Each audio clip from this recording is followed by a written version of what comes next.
sheria ya dhambi au kuishi chini ya sheria ya dhambi. Torati inaipa nguvu dhambi, wala haizuii dhambi, kwa sababu dhambi inapata nguvu kwenye sheria. Mfano, weka sukari, chumvi, weka na unga, alafu muite mtoto mwambie hii ni sukari, ole wako urambe. Kitendo cha kumwekea sheria, atakuja kuangalia kwa nini aniwaambie nisilambe. Pengine ungemwachia chumvi, ukamwachia kila kitu, wala isingemletea. Ile kitendo cha kumwekea sheria tayari umemfanya tende dhambi. So sheria haizuii dhambi, sheria ina attract dhambi, kwa sababu katika sheria mtu kuna kitu kinamvuta mtu. Go and test. Mwambie tu mtoto, ukichomeka mkono hapa utaungua. Anasubiri umetoka, na unguaje? Lazima weke mkono, angalia na unguaje. Kwa hiyo sheria uliyoiweka actually haimtishi, isipokuwa inamvuta kuivunja. So kuna kitu kinaitwa torati au sheria. Torati ni sheria inayomfanya mwanadamu aende sawa na Mungu anavyotaka. Ni sheria ambayo inamfanya asiende katika dhambi. Uchungu wa mauti ni dhambi, na nguvu ya dhambi ni torati. So torati ni nini? Torati ni sheria ya Musa ili watu kuadhibiti waendane na Mungu. Lakini maandiko yanasema nguvu ya mauti ni torati. Death gets its power to hurt from sin, and the sin gets power from the law.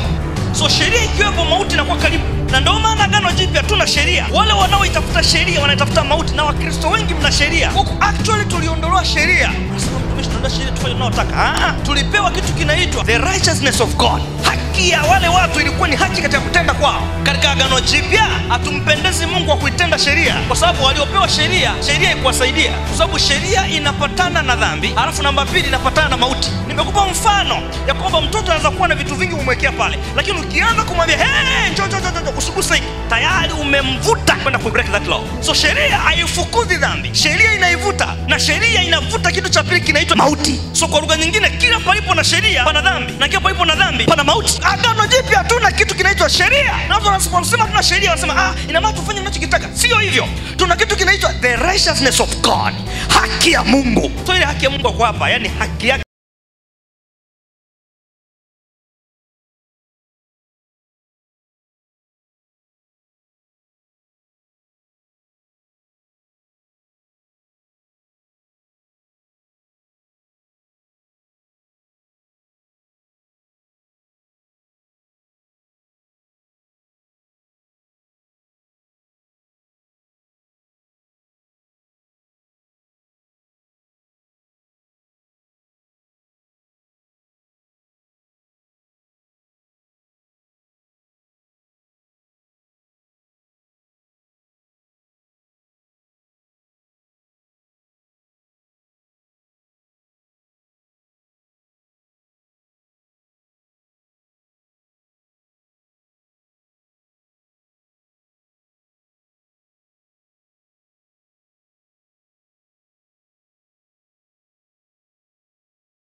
Wamelaaniwa asiyedumu katika matendo, sio baadhi, matendo yote ya Torati. Naye ndiye aliyetutosheleza kwa kuwa wahudumu wa Agano Jipya, si kwa andiko bali kwa roho, kwa maana andiko huwa.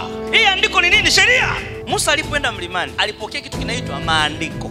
Yale maandiko yaliyoandikwa ndio na lugha nyingine yanaitwa sheria, kwa lugha nyingine yanaitwa Torati. So andiko linalosema hapa sio kwamba ili andiko kila kitu ndio lina maandiko yanayozungumza ni pale maandiko ya sheria. Asema andiko la sheria linaua. Yeye ndiye aliyetutosheleza kuwa wahudumu wa Agano Jipya, si wahudumu wa andiko. Agano la andiko manake agano la zamani, agano la andiko manake agano la kale, ambao lilikuwa ni agano gani? Maandiko ya Torati. So kuanzia siku ya leo wanajua upokee neema ya Roho Mtakatifu, inaitwa roho wa neema. Ukishaipokea unaanza kuuishwa, lakini ukiweka sheria you are dead. Endapo bado unaishi katika sheria za Torati, katika Kolosai inasema, kwa nini mnajiweka tena chini ya sheria? Msiguse, msionje mwandamo wa mwezi, Sabato. Kwa mkianza kujiweka chini ya hizo sheria, kitu kimoja hapo kinachosema wewe unavifuta nini? Na amri za msishike, msionje, msiguse. Mambo haya yote huharibika wakati wa kutumiwa. Hali mkifuata maagizo na mafundisho ya wanadamu, mambo hayo yanaonekana kwamba yanahekima katika namna ya ibada mlizojitungia wenyewe, na katika kunyenyekea, na katika kutawala mwili kwa ukali, lakini hayafai kitu kwa kuzuia tamaa za mwili. Eti mtu anasema hivi, najiweka sheria, sitaki kuangalia makalio ya mwanamke.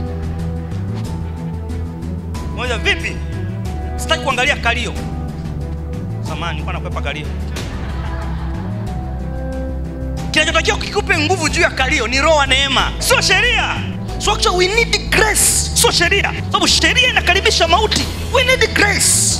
Oh yes. we will go to heaven by grace, not by law. Namna ya pili ya sheria ni nini? Ni pale utakapoanza kuhesabu matendo yako. Siku ukianza kuhesabu matendo ni sheria. Kwa mfano unaangalia asubuhi, sijatukana mtu, sijakuwa mchoyo, sijadharau mtu, wow, niko poa, wow.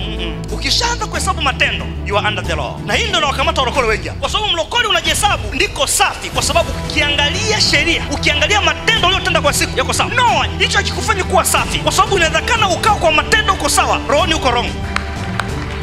So ukishaanza kuhesabu matendo ya sheria, ukishaanza kuhesabu no, I did not commit this, I did not do this, I did not touch that, sijaonja. Ndio maana nasema mnajua kama msionje. Ukishaanza kuangalia sija yale usiyofahamu. So actually ukishaanza kuangalia dhambi kwa kuhesabu, Biblia inasema umeingia kwenye sheria. Na unatakiwa uishi kwa amani ya roho. Roho yenyewe ikupe amani. Na lazima tufike kiwango ambacho tuishi na haki ya Yesu, sio haki yako. Haki yako itafeli. Ukitaka ujue sheria haiwezi kusaidia, jifunze kuweka alarm unapoomba. Kuna siku itapiga na utaisikia. Unaweka alarm sio kwanza. Alarm ni sheria. Kuna siku itapiga, utafikiri imeharibika. Kwa sababu Mungu anajaribu kufundisha kwamba unayo kengele ya ndani, sio hii. Na mahali popote ukitaka kushindwa vizuri, anza kujiwekea sheria. Mungu ndiye anakufanya ushindwe vizuri, kwa sababu tayari unarudi agano la kale. Watu wajane, nataka kukueleza ni kwamba chochote ambacho nataka ukiepuke, usikiepuke kwa sheria. Sheria haiwezi. Sheria haimpi nguvu mtu ya kushinda dhambi. Actually inamwambia sasa fanya. Kama ukienda mbinguni kwa sheria, akia nani uende? Wafanya biashara wote ukienda mbinguni kwa sheria terei uende. So sheria haiondoi problem.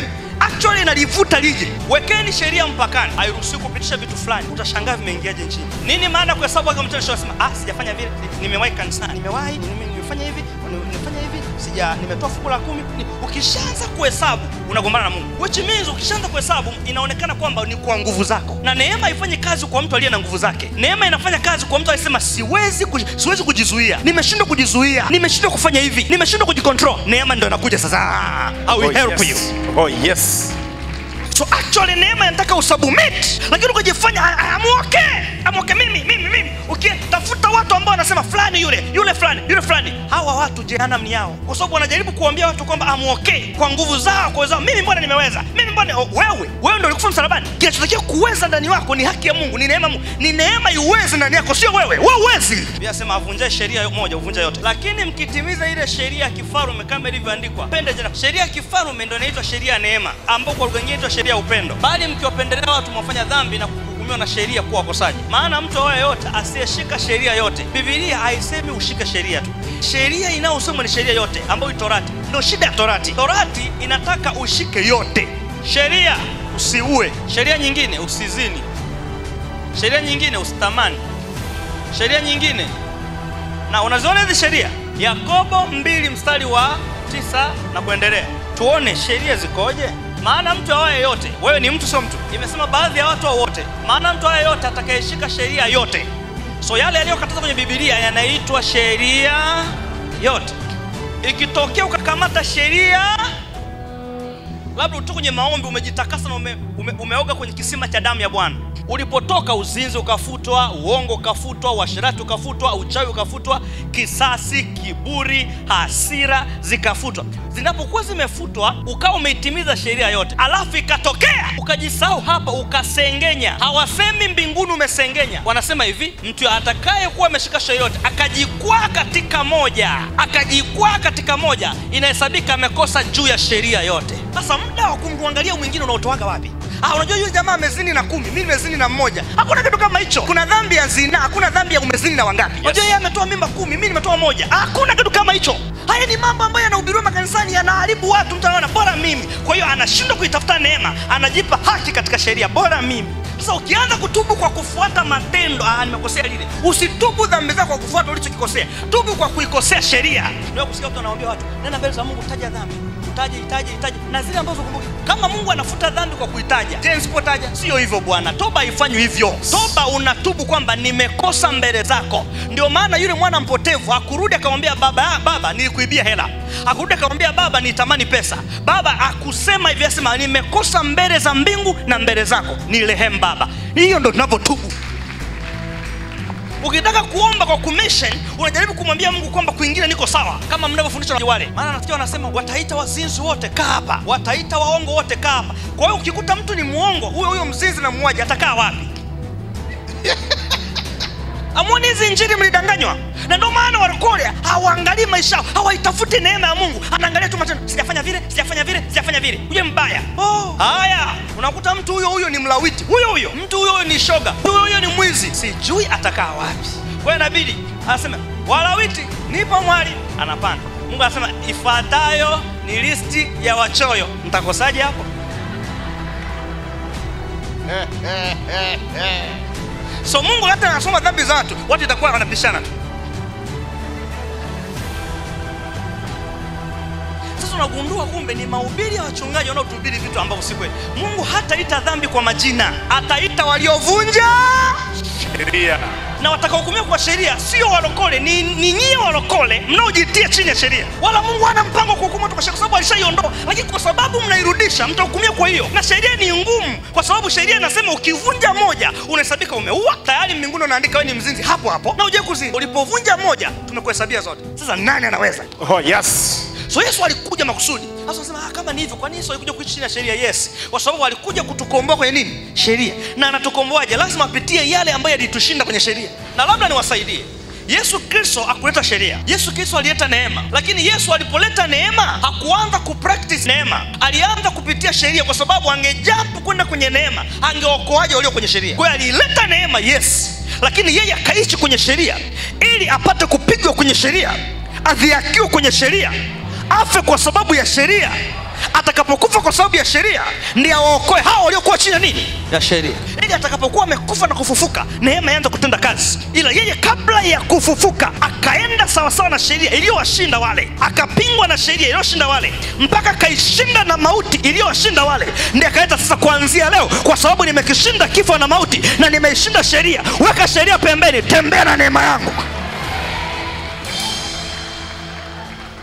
Hiyo neema, hiyo neema, hiyo neema yake Bwana Yesu. Hiyo neema, hiyo neema, hiyo neema, hiyo neema yake Bwana Yesu. Hiyo neema, hiyo neema, hiyo neema, hiyo neema, hapo hapo ulipo yake Bwana Yesu. Hiyo neema, hiyo neema, hiyo neema yake Bwana Yesu. Hiyo neema, hiyo neema, hiyo neema, yake Bwana Yesu. Hiyo neema, hiyo neema, hiyo neema yake Bwana Yesu. Tunaishi kwa neema, tunatembea kwa neema, tunakula kwa neema, tuokoka kwa neema, mbinguni kwa neema, tunaishi kwa neema. Wapi makofi? Piga wapi huko?